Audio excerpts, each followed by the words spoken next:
It's time for overtime. You ready? No! In the world of sports, it's all about the playmakers in today's headlines, from locals to the pros, with interviews from local standouts and sports all-stars across the country that will have you talking. Jamal Shed down to 9. Shed on the bounce. Shed the blow-by. Shed driving to the hoop. Underneath for Robert. Two-hand slam. Hear from coaches to players, sports analysts, and broadcasters who are a part of the action every day. Overtime, now with Bert Ramin on ESPN 102.3 AM 1000 KSOO, Sioux Falls sports leader.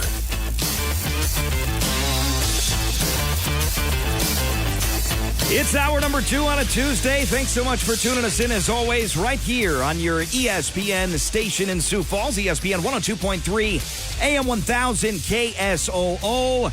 Great conversation in hour number 1. Talked about the 8-game winning streak for the Minnesota Twins. Broadcaster Chris Atterbury swung by earlier in the show. Just got done talking about the NFL draft. J.J. McCarthy, big winners and losers in the first round and otherwise, with the Bleacher Report's Brent Sobleski in hour number 1. Still to come in today's show, we'll meet the Vikings draft class. I'll pull up some news and nuggets on the individuals that you might not know much about. You probably have done your research on Dallas Turner and J.J. McCarthy. I'm not going to bore you with my takes on those two too much, but I'll get to know the later picks in the draft, what stands out, their abilities, their inabilities, and things to work on moving forward. And then I really do like what the Vikings did in undrafted free agency. I'm going to spotlight 4 different individuals that I think are not just likely, but very likely to compete and win a spot on the roster in training camp. 4 individuals to know for undrafted free agency. So much more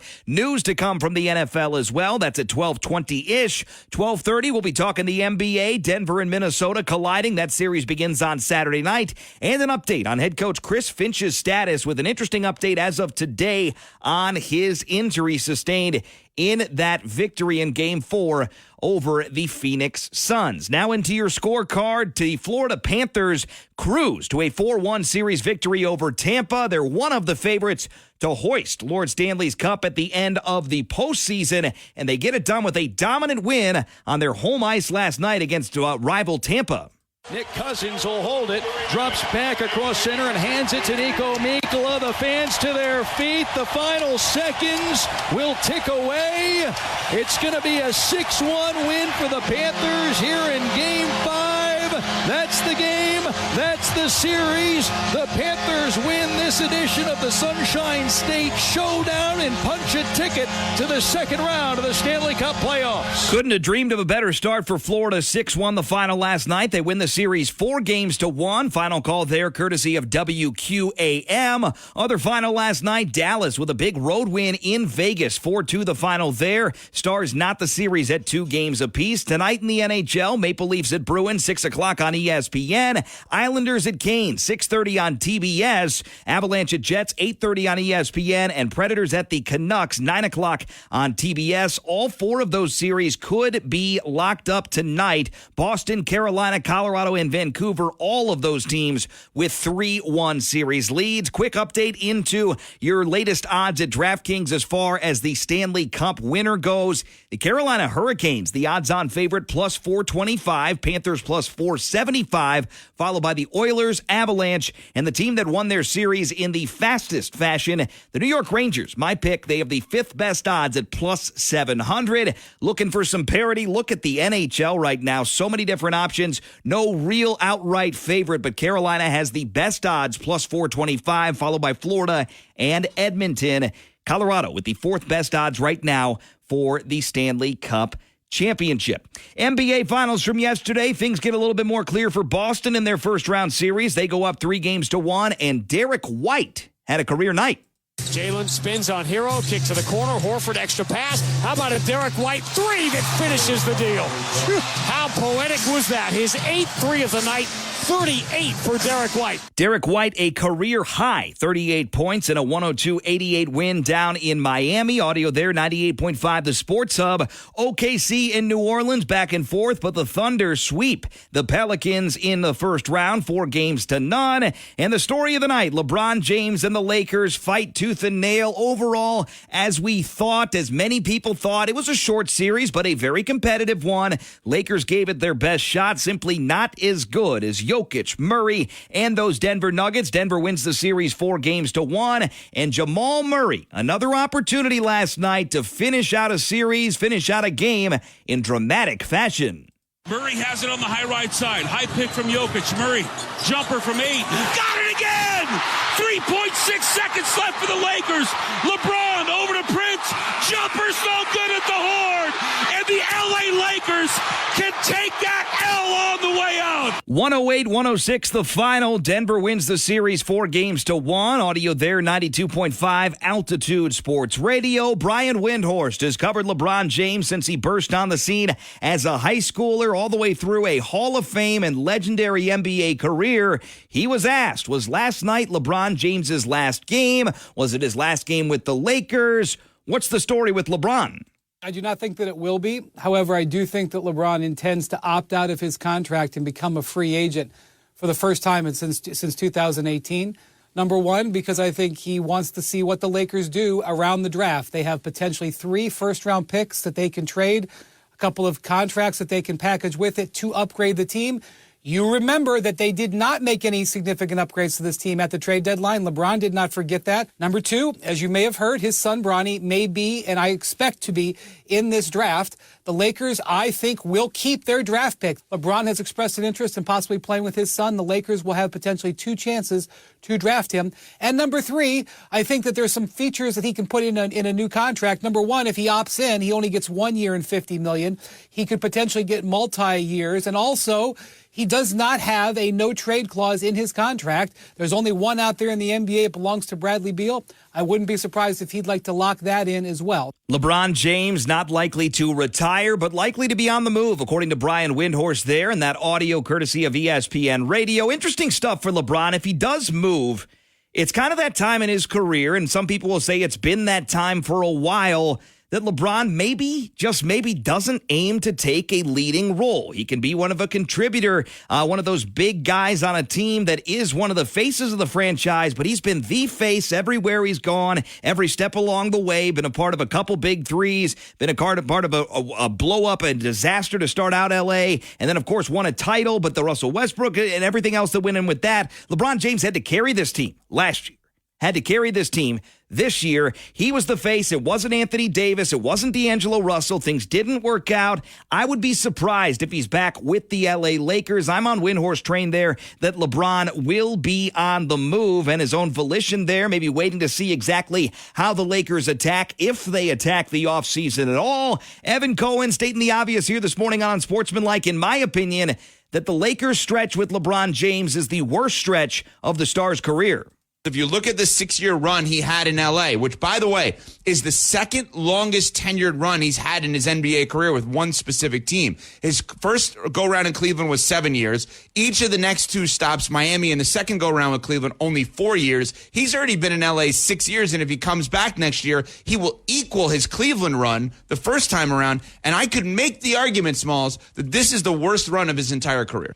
Obviously won an NBA title in L.A. That was a big deal back in that 2020 COVID season, but certainly it's been a disappointment for LeBron James, the roster building, the Lakers fans, everybody involved. Would not blow me away if he returns. It would not blow me away if he leaves. What would blow me away if this LeBron James calls it a career like that. I certainly think he's got a lot more runway left on his career, depending upon how much more he wants to put in. Would he like to play with his son? Sure. Would he like to go win another ring? Absolutely. Can that happen in the same place? Who knows? But LeBron James' career definitely in the crosshairs today as he exits the playoffs in the first round once again this year with the Lakers. After a good run in the postseason last year, Lakers very limited in the postseason this year. 4-1, Denver wins that series. Tonight in the NBA, Sixers at Knicks, 6 o'clock on TNT. Knicks look to close that one out at home. They lead it 3-1. Magic at Cavs. That series cannot be decided tonight. Tied 2-2, 7 o'clock on NBA TV. Indiana will have to win it on the road if they want to close out the series tonight. They lead it 3-1, and they battle Milwaukee 8:30 on TNT. Major League Baseball finals from yesterday. The Cubs, pretty darn good play lately. That didn't stop yesterday as Christopher Morel hits one deep. A 3-1, high in the air, deep left field. They gave him something to hit, and he hits it out of the yard. Christopher Morel gives the Cubs the lead. WSCR, the call there. Cubbies win the game in New York over the Mets. 3-1 the final. Cubbies are now 18-11. Kansas City lost to Toronto yesterday on the road 6-5, and Milwaukee lost at home to Tampa 1-0. Minnesota Twins were losing quite a bit more than they were winning earlier in the season, but they have an AL best and Major League Baseball best winning streak right now. Minnesota has now won 8 straight games as they win yesterday in Chicago. He's hit safely 7 of his last 8 in 4 straight. And he hits this ball a ton. Hide your dog. That ball is gone into the bleachers for a home run. We're all tied up at 2-2. Carlos Santana still hot. Minnesota Twins would hang on for a 3-2 victory on the road. New record 15-13. Griffin Jacks gets the win. Caleb Thielbar cleans it up. Second save of the season for the former South Dakota State standout. And lastly here, Minnesota 15-13. They are 4th still in the AL Central, but that division's starting to get really tight at the top. You got the Cleveland Guardians in the top spot. Everyone else within 4 games, except for, of course, the Chicago White Sox, very far behind in the cellar of the AL Central. Today and tonight in Major League Baseball, doubleheader between the Tigers and the Cardinals from Detroit. 2:40, 5:40 start times there. Other matchups, Rockies at Marlins, Royals at Blue Jays, Cubs at Mets, Rays at Brewers, and the Guardians are down in Houston to match up with the Astros. Minnesota Twins coverage begins at 6 o'clock with pregame. 6:40, the first pitch time from the south side of Chicago. Game number 2 of the road series against the Chicago White Sox. NFL news, the NFL draft is over, but certain details starting to emerge, including the Atlanta Falcons, who had one of the more head-scratching picks in the first round, took Washington quarterback Michael Penix Jr. at number 8, didn't include their quarterback in their plans, didn't include their current quarterback even in a discussion, or made him aware of the potential pick of Michael Penix Jr., but the Falcons had other options at pick 8 as well, says Adam Schefter. I got no problem with Michael Penix, the player, but the circumstances around it, you can obviously debate. I think they could have traded back and gotten the guy anywhere in front of 13. Now you say, well, maybe they couldn't have. Well, the Jets wanted to trade up to 8. The Jets would have traded, and the Falcons could have slid back to number 10 at the very least and gotten, let's say, an extra 4th. The Bears weren't taking Michael Penix at 9, so go to 10, get Michael Penix, get an extra 4, and go pick another defensive lineman. They didn't do that.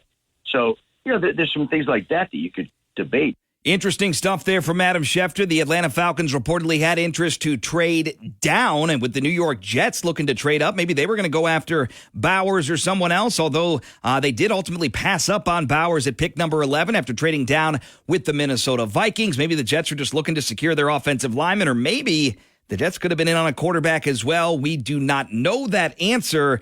But that's the latest from the NFL. NASCAR world. Next race is Sunday at Kansas, 2 o'clock on Fox Sports 1. And lastly, to wrap up your scorecard, PGA Tour golf returns on Thursday. The CJ Byron Nelson from McKinney, Texas, running Thursday through Sunday. University of South Dakota has their new women's basketball coach as they name Carrie Amy as the 12th coach in program history. Press conference introducing the new head coach will be announced at a later date. Press release at GoYotes.com. Article at ESPNSiouxFalls.com. A little bit more about Carrie Amy, who comes over from the University of Idaho. She's got a career coaching record of 248 and 121. That's a win percentage of 672. 12 years as a head coach. Made the most of hay at University of Nebraska Kearney. 3 straight NCAA tournament appearances. Reached the NAIA Final Four with Hastings College in her career as well. And in all, Coach Amy brings 20 years of coaching experience and has tallied 12 20-plus win seasons on the bench. We'll look to introduce ourselves and introduce you to Coach Amy next week on Overtime. South Dakota State softball, Shannon Lacey and Emma Osmondson were recognized by the Summit League yesterday. Lacey was tabbed as the Ticket Smarter Co-Peak Pitcher of the Week, and Osmondson was named the Peak Performer of the Week. Lacey recorded 2 complete game shutout victories over the last week, and Osmondson put together an impressive week of her own. And again, the accolades keep on coming, whether it's Kanishi, Osmondson, Lacey, or others for South Dakota State softball. They come down the home stretch of the regular season. They close out their regular season this weekend. Jackrabbits head down to Omaha to face the Mavericks, beginning with a doubleheader starting at 3 o'clock on Friday. More information, including that conclusion of the regular season schedule, GoJacks.com. Andrew Martin, Sioux Falls, South Dakota native and Augustana men's track and field athlete, has been selected as the NSIC Athlete of the Week. Had all sorts of accomplishments as part of the Drake Relays this past week. The Lincoln High School grad Andrew Martins, your NSIC Athlete of the Week. 14th rated Augustana baseball was on the road in Mankato yesterday for Game 3 of a series against the Mavericks and ultimately gets the win 3-0 at Boyer Field on the road. The win moves the Vikings to 36-8 overall, 27-6 within conference play. The Mavericks fall to 30-15, 25-9, and Augie now leads MSU by 2.5 games for the NSIC regular season title with 5 games to go. We heard from head coach Tim Huber yesterday on the show. A lot to look forward to down the stretch. NSIC tournament upcoming. And then, of course, looking forward to the regionals, super regionals, and beyond as Augustana looks to make their way back to the College World Series for a second consecutive season.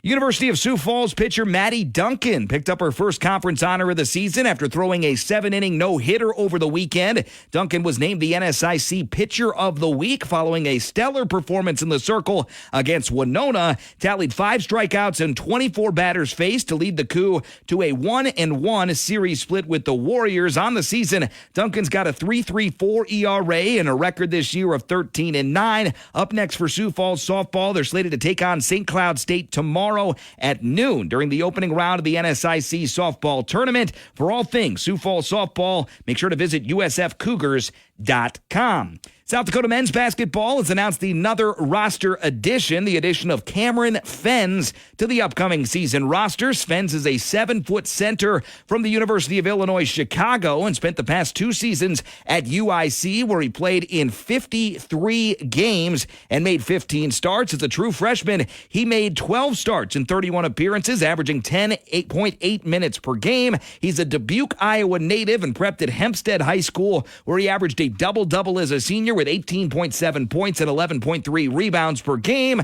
You're looking for length, you're looking for big bodies, and the Coyotes find that via the transfer portal. A 7-foot center. Welcome to Vermilion, Cameron Fenns. Now finishing up your Reliabank headlines of the day here for hour number 2.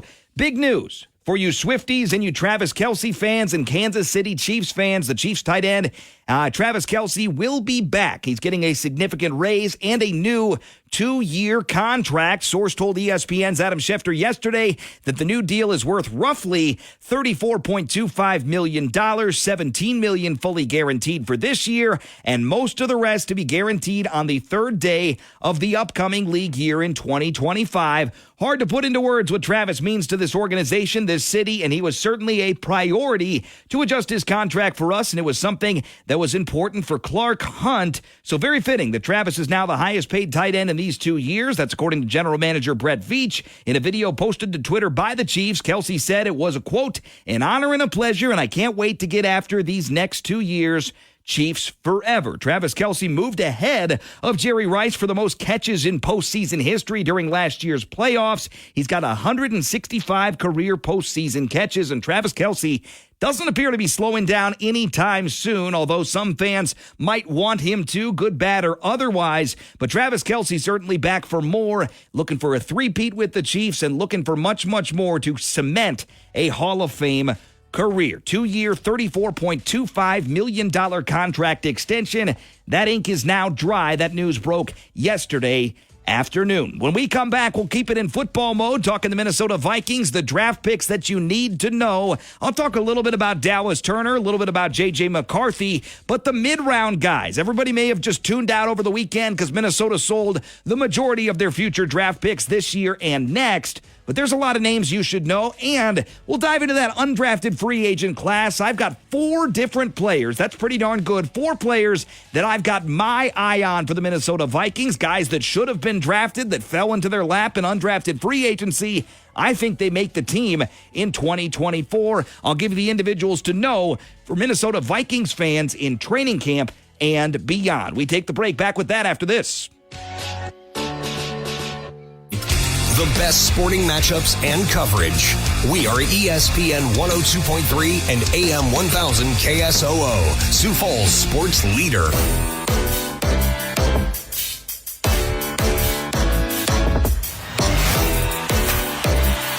Moving right along, it's hour number 2 on your Tuesday. Hope everybody's having a great start to the work week. Time to check in a little bit more on the National Football League. The Atlanta Falcons back in the news. They've picked up their 5th-year contract option on tight end Kyle Pitts. The option for the 2025 season carries a guaranteed salary of north of $10.8 million. Pitts was the number 4 overall pick back in 2021. 23-year-old started all but 2 games last year, caught 53 passes for 667 yards and 3 touchdowns. Calling it now, not a hot take, just a take.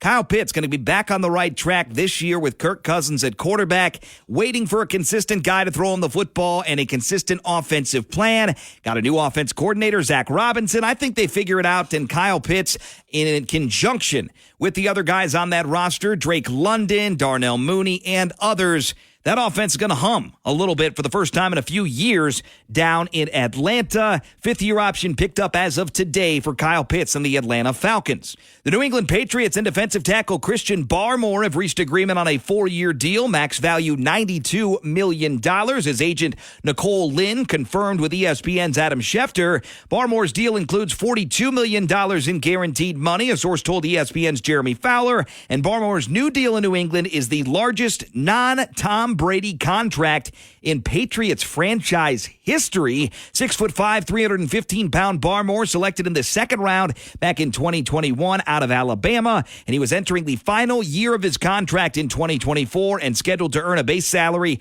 of just $1.82 million. Now a 4-year extension. He's locked up through 2028, $42 million guaranteed, and again, $92 million max value. The Las Vegas Raiders plan to sign former Dallas Cowboys wide receiver Michael Gallup to a 1-year contract worth up to $3 million.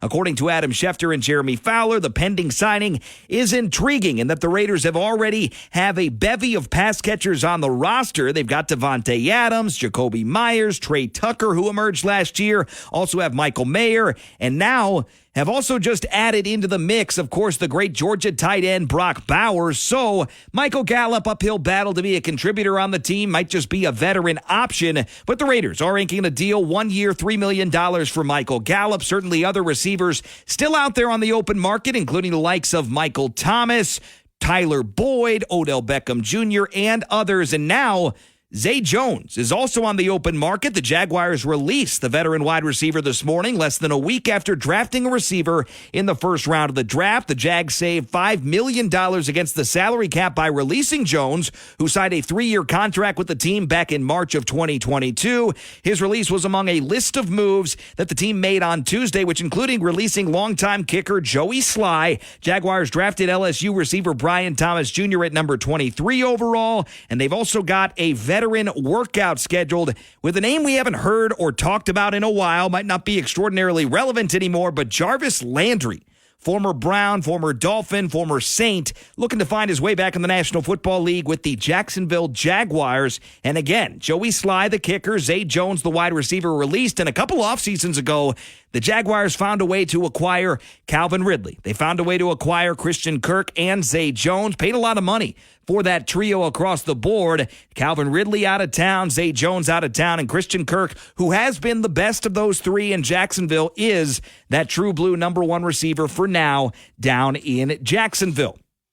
Now on to the Minnesota Vikings. I'm going to say some nice things about that team out to our east. 1st-round picks, J.J. McCarthy, number 10 overall. Dallas Turner, number 17. Other picks in the rounds, 4 through 7 for Minnesota. 4th-rounder was a corner from Oregon, Kyrie Jackson. Got a tackle in the 6th, Walter Rouse of Oklahoma. Got a kicker in the 6th round, Will Reichert of Alabama, heavy experienced player there. And a couple of linemen in round 7. Offensive lineman Michael Juergens of Wake Forest, and defensive lineman Levi Drake Rodriguez of Texas A&M. Pro Football Focus, by the way, graded out the Vikings as a B+ in this year's draft. I'm not trying to inflate your egos. The only reason that I would disagree with that is because I really believe the talent that they acquired, Minnesota should be in that A- territory. The only reason that I would probably say B+ is good is just because of what they had to give up. They didn't have to give up next year's first. That is a huge win. but they gave up pretty much everything else. They didn't have a second-round pick, no third-round pick, no second-round pick next year, no third-round pick next year, no fourth-round pick next year, no sixth-round pick next year, no seventh-round picks next year. And yes, I know they'll probably get some compensatory picks down the line, but the Vikings cupboard right now, pretty darn bare. They've got a first-round pick and 2 fifth-rounders next year. So I would give the Vikings a B+, A- at the best as far as their draft grades go. Here's my initial thoughts. Quick blurb on each player. J.J. McCarthy, he's either a stash or a start guy right away. Future of the franchise. No take there, just to plain and simply common sense on J.J. McCarthy. Dallas Turner, my favorite draft pick by far. Impact player, little undersized, little bit of a tweener there at certain positions, but Dallas Turner, the production met last year, led the SEC in sacks. That's the best conference in college football, especially for defense. Dallas Turner fit in there. I think he fits in very well as a replacement for Danielle Hunter and working to coexist with Jonathan Grenard, Andrew Van Ginkel, and others as a pass rusher in Minnesota. Now on to the fourth-round pick. This was my second or third favorite pick of the draft. Kyrie Jackson of Oregon kind of fell down into their lap. Is he extraordinarily athletic? No, he's not, but he is a massive cornerback. Kyrie Jackson, 6'3", press corner, all sorts of ability, high point football ability, and he played at Oregon, place that obviously cuts their chops on defense quite a bit as well. Kyrie Jackson, really good player in the fourth round for Minnesota. Everyone else didn't really move the needle too much for me. The tackle, Walter Rouse of Oklahoma, solid depth, went about where he is supposed to go, 6th or 7th round. The kicker is a kicker. Competition, bringing him in. We'll see what he can do. And then the other 2 7th-rounders, both projects, potential guys there. Small school, Texas A&M University Commerce for Levi Drake Rodriguez. Sometimes you can uncover gems late in the rounds from small schools. Maybe defensive lineman Levi Drake Rodriguez might be a player moving forward for Minnesota. But I told you guys in the open of the show, I told you leading into the segment, I'm a huge fan of what the Vikings did in undrafted free agency as well. They got all sorts of players, offensive linemen, linebackers, wide receivers. They got 3 wide receivers, couple outside linebackers, offensive linemen galore, couple corners. But Dustin Baker noted on Twitter, by the way, and it might be a little bit of a concern, maybe not, and maybe you're feeling satisfied with what the Vikings did. Throughout the NFL draft and throughout free agency, undrafted free agency, the Minnesota Vikings have avoided running back and safety. And if you were to talk to me at the beginning of the offseason on big needs, running back and safety would have been in the top 5, top 6 at the absolute least. Of course, they got Aaron Jones. I'm not talking about that.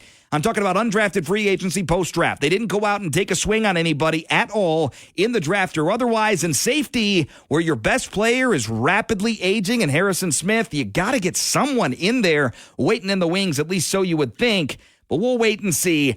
Now I got 4 standouts for you as far as guys that really caught my eye because I'm a draft nerd. I know these names, and I know these names well because these guys were supposed to be drafted. First things first, Dallas Gant, who's a linebacker from the University of Toledo.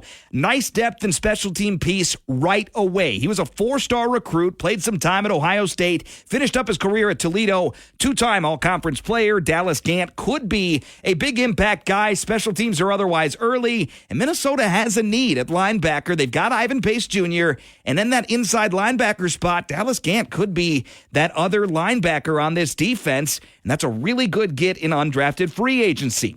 Another name you should know, none of the wide receivers move the needle for me a ton, but a tight end certainly does. Trey Knox of South Carolina could immediately become the Vikings' second or third option at tight end. 6'3", 240 pounds, former wide receiver, blocks well, has all sorts of potential, and catches the ball well. The thing that's nice about receivers that kick into tight end, the big challenge is getting them to learn how to block. Trey Knox already has that figured out, and he still carries that route tree and knowledge of separation from that wide receiver position into tight end. Not saying he's going to be the next TJ Hawkinson, might not even be the next Irv Smith Jr., but certainly a good get in undrafted free agency for Trey Knox, tight end, South Carolina.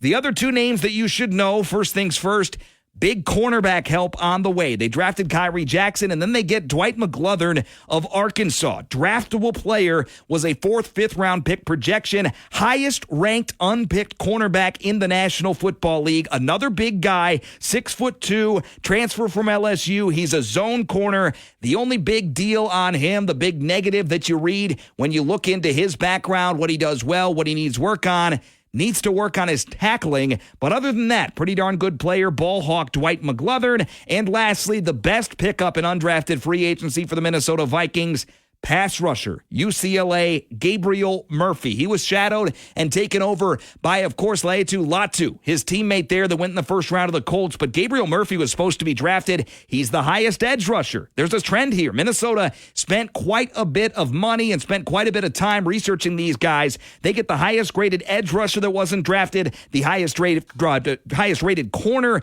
that wasn't drafted. And Gabriel Murphy, you look into his background, what he does well, what he doesn't do well. He's got the buku technique. He's great at getting to the pass thrower, quarterback, and everything in that regard. Good pass defender. But when you look at measurables, that might have been what sunk his draft stock, because he has short arms, is what they say online for Gabriel Murphy. But again, 4 undrafted free agents that could and should make the Minnesota Vikings roster coming up this fall. Know these names: Dallas Gant, Trey Knox, Dwight McGlothern, and Gabriel Murphy. All of those on the defensive side, with the exception of Trey Knox, who is a tight end. And if you know the Vikings, it might be a little bit of time before we see TJ Hawkinson back on the field. Maybe, just maybe, Trey Knox becomes one of the names to know heading into the season. When we come back, the latest from the NBA. The spread is out for Saturday's series opener, Denver and Minnesota. We'll tell you who's favored and by how much. Also get you an update on the series overall odds. And Chris Finch, what's the latest on the coach? Is he going to be on the bench or what? Coming up for Saturday night's opener in Denver. We'll tell you all that and more as overtime rolls along on a Tuesday.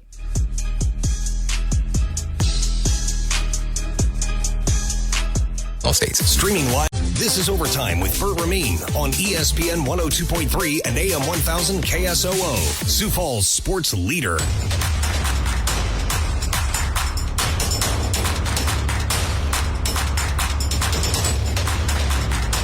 Right back with you on this Tuesday edition of Overtime, talking NBA. Get you the latest spreads for tonight's game and everything you need to know moving forward, including the initial spread for the Nuggets and Timberwolves showing down on Saturday evening. We don't know the time just yet. Still to be determined. Timberwolves and Nuggets from Denver for game number 1 coming up on Saturday. Broad strokes of NBA news, though, revolves around LeBron James to start. He said post-game last night that he is, quote-unquote, undecided on his NBA future following the Lakers' loss in Game 5 of their first-round playoff series against the Nuggets. 39-year-old just finished season number 21 with a near triple-double, 4 steals as well, in LA's season-ending loss to the Nuggets, and said his immediate focus will be on his family, and that his sights will then shift to training camp for USA Basketball ahead of the upcoming Paris Olympics this summer. Asked about how he would approach his decision about year number 22, James replied, "I don't have an answer. To be honest, I haven't given it much thought." He said he would eventually sit down with his agent, Rich Paul, and family to evaluate what's best for his career. We'll cross that when we need to. I don't think LeBron James is retiring. Do I think he's on the move? Probably. And I will say that probably. I would say it's probably a 55 to 60% chance. Not great. He's either in L.A. or on the move. I think he's more likely to be on the move, but that's just my opinion. Everyone's got one of those today about the future of LeBron James. Oklahoma City Thunder coach Mark Daigneault took the post-game podium last night with his hair a bit more damp than usual when the NBA's Coach of the Year walked into the visitors' locker room following the win in Game 4 to clinch a first-round sweep of the Pelicans.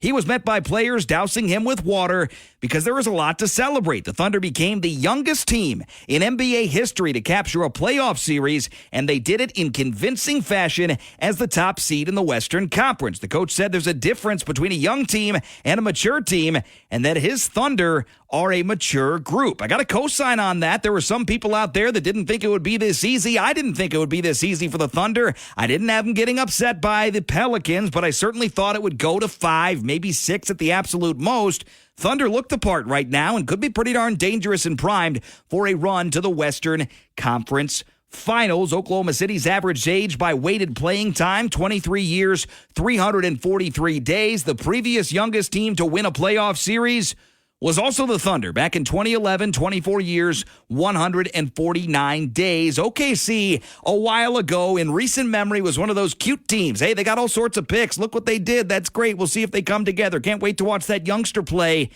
They're here and they're coming. They're a couple years, maybe 1 year behind the Minnesota Timberwolves as far as the progression goes. And I'm not sure. We'll wait and see if the Timberwolves are ready to take that next step into a bona fide title contender. The odds say they are. But the Denver Nuggets are their opponent across from them beginning on Saturday. One of those rising young stars, top picks that we talk about all the time, Victor Wembanyama. He'll return to his native country next year to lead his Spurs in 2 regular season games against the Indiana Pacers. The NBA Paris Games 2025 will take place in mid-January, 23rd and the 25th, according to a league announcement yesterday. Wembanyama, the presumptive Rookie of the Year, was the number 1 overall pick a season ago after starring for Metropolitans 92 in the French capital. This year, Wembanyama averaged 21 points, 10 rebounds, and 4 assists, and a league-leading 3.6 blocks per game this season. 7'4" center averaged 30 minutes per game in 71 contests, all of which were starts. Lastly, update here on Chris Finch. Head coach Chris Finch will undergo surgery to repair a right patellar tendon tomorrow, and it remains unclear whether he'll be able to open the franchise's conference semifinal series against the Nuggets on the bench. In the early stages of his rehab, Finch will be required to keep his right leg immobilized in a brace, and if Finch isn't able to park on the sidelines to start the series, assistant Micah Nori will do so, and Finch will communicate from the bench or to the bench from the locker room. Barring complications to a procedure on Wednesday, Finch, who finished 3rd in the NBA Coach of the Year voting, should be able to travel to Denver with the team on Friday, according to sources. But Chris Finch up in the air as far as being on the bench goes for the series opener. Now on to your spreads for tonight's action in the NBA. Philadelphia and New York from MSG. The Knicks are a 4-point favorite to not only win, but close out the series against Joel Embiid and the 76ers. It's an even round 4 number right now. Orlando and Cleveland. Cleveland is home. They're favored by 5. And Indiana, Milwaukee. They like Indiana to win the series outright tonight, and again, win the series 4-1 if they get it done. The juice belongs to Milwaukee, but that spread is 4 right now in favor of the Indiana Pacers on the road. Timberwolves and Nuggets, no surprise. Game 1's in Denver. The Nuggets are favored, but it might not be as big a number as you'd think. It is 5 right now. The spread in favor of Denver, over-under set for 208 in that contest, and now looking at the series props here, the Knicks are minus 1,000 to close it out against the 76ers, plus 650. Cavaliers are favored to win the series against the Magic. The Pacers heavily favored over the Bucks, and the Dallas Mavericks minus 190. Clippers are plus 160. And then the only series that is set for the next round is Denver and Minnesota, beginning in Denver on Saturday night. Minnesota was not favored in round number 1. They're not favored in round number 2, but this one inspires some confidence here. Denver minus 215 to win the series. Minnesota plus 180.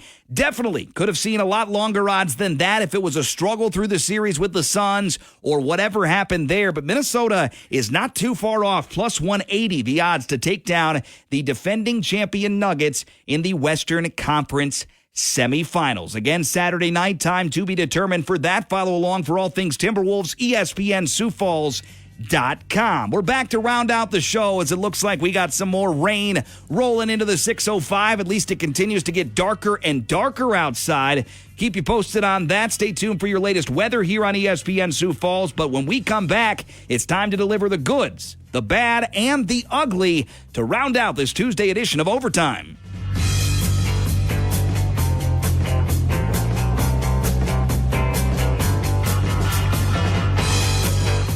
ESPN Sioux Falls gets you back to more of Overtime with Bert Rameen on ESPN 102.3 and AM 1000 KSOO, Sioux Falls sports leader.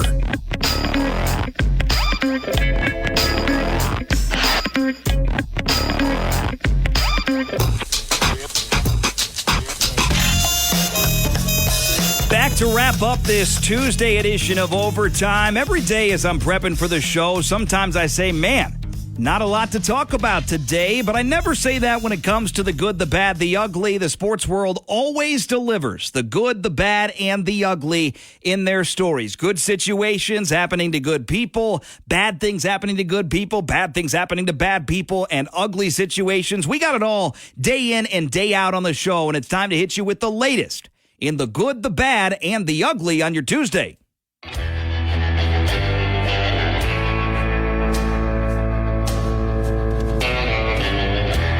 Who's been the problem child today? Displayed their ugly side, whined a bit too much, and is now setting a bad example? Bert is calling out today's headline makers with the good, the bad, and the ugly. As always, we deliver the goods first, and it's not often you can land a 5-time Pro Bowler in free agency at this stage, but that's what the Jacksonville Jaguars are looking to do. 5-time Pro Bowl receiver Jarvis Landry, a name we haven't talked about in quite some time, will participate in the Jaguars' rookie minicamp after not playing at all last season. The 31-year-old last played in an NFL game in December of 2022 with the Saints before being placed on IR with an ankle injury. He'll be participating in the Jaguars' May 10th and 11th rookie minicamp as a tryout player. Landry, again, 5-time Pro Bowler, 7,870 career receiving yards, 38 touchdowns over 9 NFL seasons. Played for the Dolphins, also spent some time with the Cleveland Browns, and most recently with the New Orleans Saints. The Seattle Kraken have made a move. They fired head coach Dave Haxtell after 3 seasons. Haxtell, who was the first coach in the Kraken's short history, was dismissed after the team failed to make the playoffs this season after finishing with 100 points and advancing to the Western Conference semis a year ago. The club yesterday also announced that assistant coach Paul McFarland will not return next season. Pretty darn interesting stuff. I don't know what to make of that, by the way. You got a brand new franchise. This guy in just a couple years takes you on a relatively deep postseason run. A year later, you miss the postseason, and he's already gone. Dave Haxtell out as the coach of the Seattle Kraken.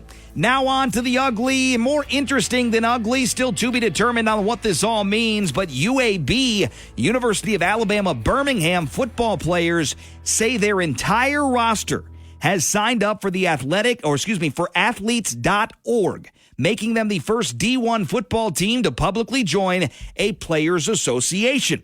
They were introduced to the group by an unexpected source. Their head coach, Trent Dilfer, the head coach at UAB, gathered his team for a voluntary meeting in mid-April to encourage them to prepare for a future when college athletes might be able to negotiate for a larger share of their sports revenue. They're going to have a seat at the table, Dilfer told ESPN. I wanted to make sure I helped pour gasoline on something that is going to happen no matter what. I might as well use my influence to help it happen faster on behalf of our players. Definitely a popular opinion with the players there for Trent Dilfer. Dilfer introduced the team to athletes.org, one of several companies attempting to organize athletes for potential revenue-sharing discussions. UAB players told ESPN that every member of the team signed up to join the organization after hearing their pitch, and the team has no plans to bargain with their school at this point, but their decision to join in mass is symbolic of the growing momentum for sports to organize. Quarterback Jacob Zeno said the move shows the players' growing interest in having a voice in a new model for college sports. UAB as a university and as a program did not immediately comment when reached out for comment on Monday morning. College sports industry is very much in flux. And lastly, the leaders of college sports are involved in quote-unquote deep discussions to reach a legal settlement that would likely lay out the framework for sharing revenue with athletes in a future NCAA business model. That's according to ESPN. The NCAA and its power conferences are defendants in an antitrust class action lawsuit, House versus NCAA, which argues that the association is breaking federal law by placing any restrictions on how athletes make money from selling the rights to their NIL.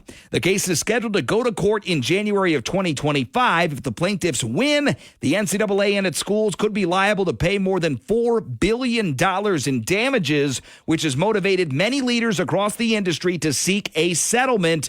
So yeah, it could be settled, and yes, the landscape is changing. Could it be a union type? Could it be a revenue sharing model? Everything is changing in college athletics, trickling down from football to basketball to baseball to otherwise. We'll wait and see how it all shakes out, but right now, I don't want to call it ugly as much as it's just plain simply interesting and unknown right now for the changing landscape and dynamic of college football and college athletics in general. That's the good, the bad, the ugly. That is our show on a Tuesday. Looks like rain is just about here.